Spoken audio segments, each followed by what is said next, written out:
Hello YouTube, this is Wakia Lion, come to you pre-record from his camper. One of the biggest points of tension that I saw in the world, and that inspired pursuit of Chaldeanism, was the relationship between men and women. The dysfunctional nature of both sexes, in the modern age, in my eyes, has created an infertile environment, not only with children but also with the drive to succeed, to learn, to mature. It has, in essence, destroyed the will to live in both sexes.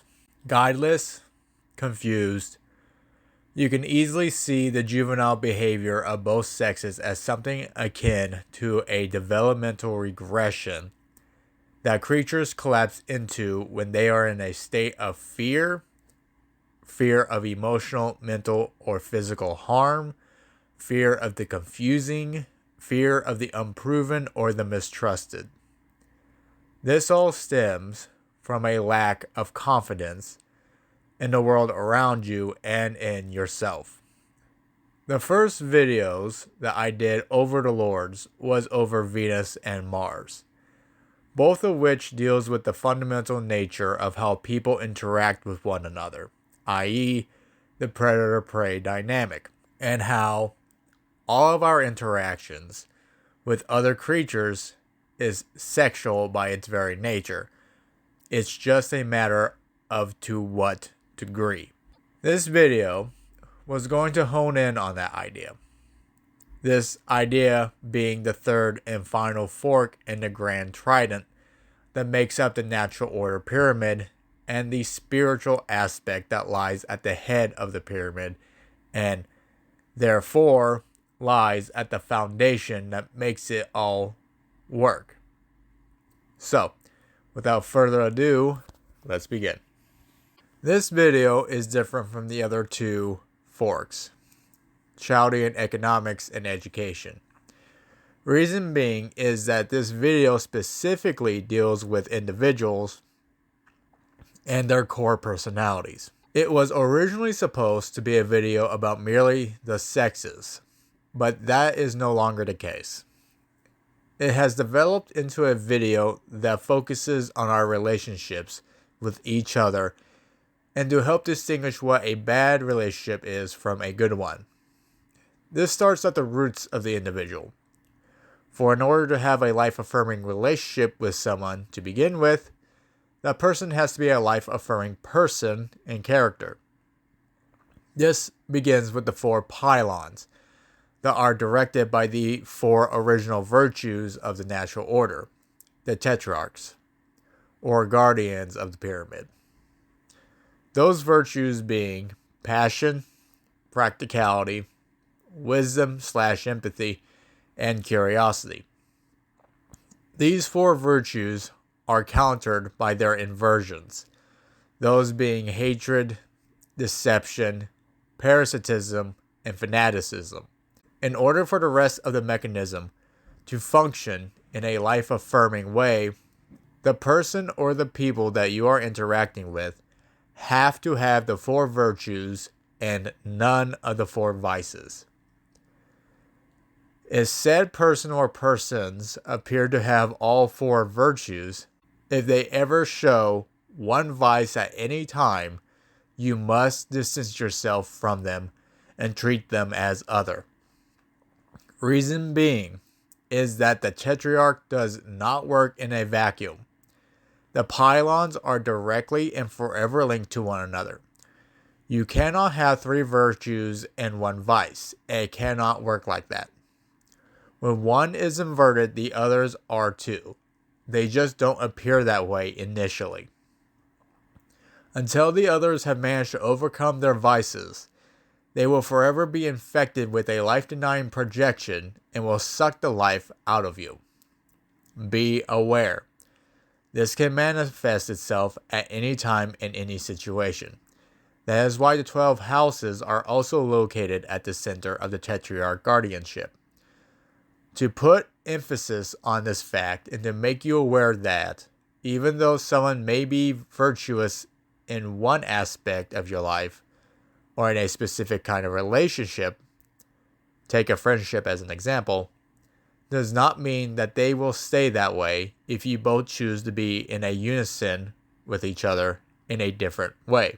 Moving up to the Holy Triad, taking inspiration from the 2+2 governing lords that rule over relationships directly, that being Mars and Venus primarily, the 2 points of the triad given shape is body, ruled by Mars and is represented as respect, and mind, ruled by Venus and is represented by harmony.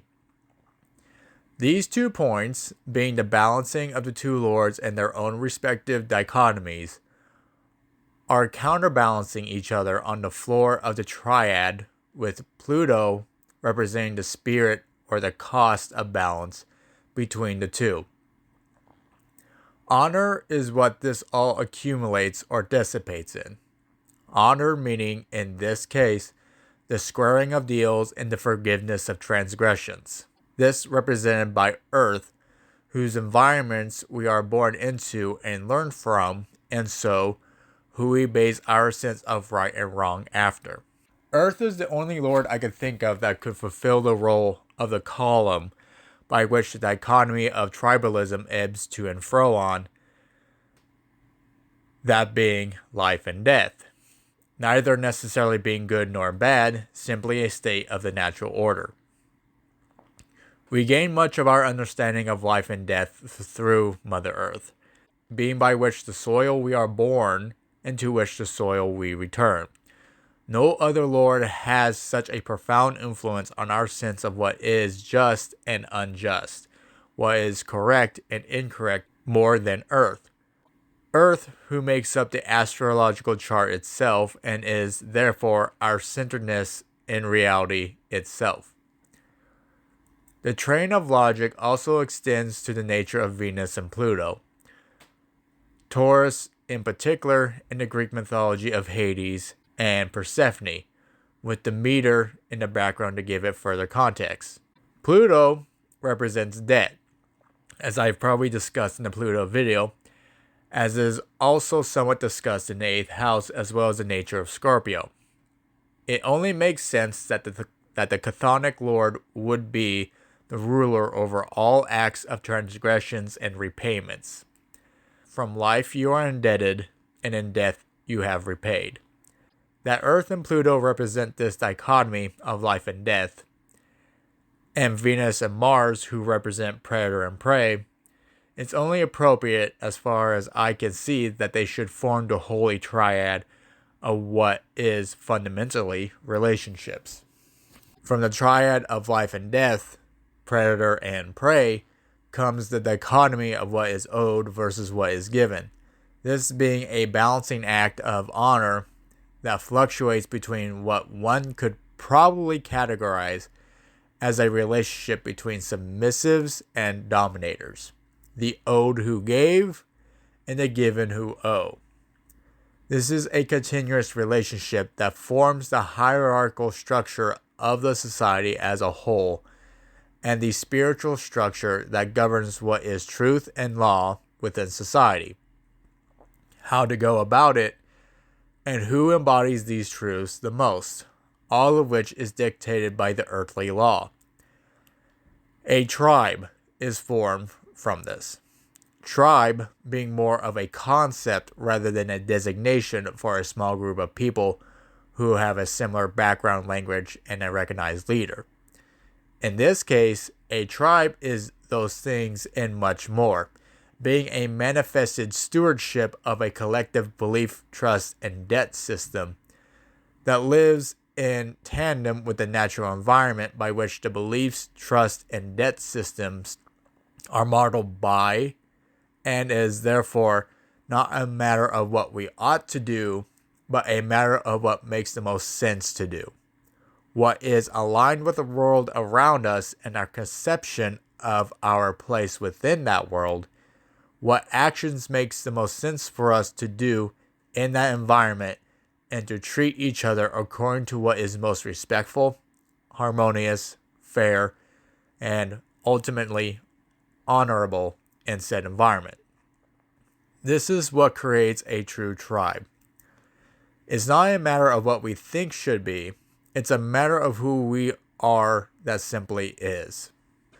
Being someone you should be, that is a matter of actually living in accordance with what you choose to let be around you and to let yourself be. So don't be sucky, okay? Thank you, dear listener. If you liked the video and my writing, I suggest checking out my library on Facebook through Google Cloud. My book, Warren, is a set of stories placed in the world of Warren and heavily influenced by many different ideas and beliefs that I hold in both high regard and close to my heart. Again, thank you for your time, and I look forward to lecturing you again in the next video. Bye.